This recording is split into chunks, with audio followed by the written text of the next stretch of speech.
Afterwards, nung nagiinuman, gusto niyang bumalik doon sa hotel, one of the hotel doon. Then yun, may nangyari na di dapat mangyari. Plus, kilala ko yung nurse na from Australia. First, nung nagkita kami while naliligo sa beach, I never thought that he will like me. As, kasi hindi naman ako ganun kagwapuhan. Medyo matangkad lang. Ano bang height? Anong height? 6'1". Oh, 6'1". Tangkad nga, malaki. Syempre. Yung paa mo, yung paa mo.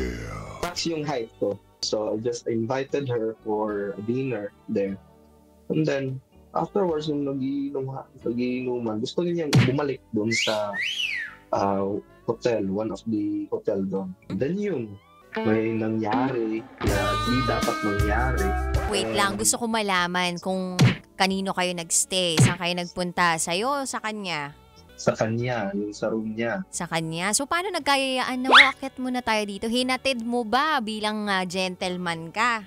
Actually, siya yung nagyaya. Siya nagyaya na bumalik na kayo sa pagsistayan ninyo. So, inaya ka niya bigla dun sa room niya. She let me go in into the room. Parang nakontento nga ako eh. Kasi may fiancé din kasi siya.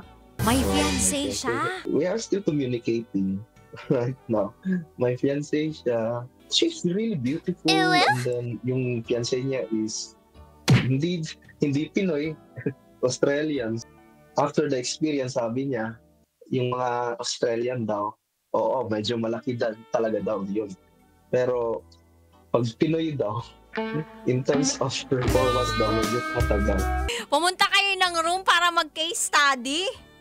So, yung pala ginawa mo sa Siargao, nag-ocular kayo sa kwarto ng girl. Masarap? Oh, no! Oo, kasi that was my first time encountering such experience. And then sabi niya, nasarapan din daw siya kasi medyo matagal tayo. Ang taray, may results agad.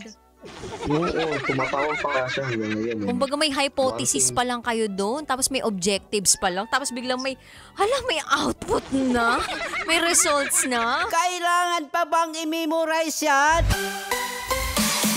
Love Radio Basic!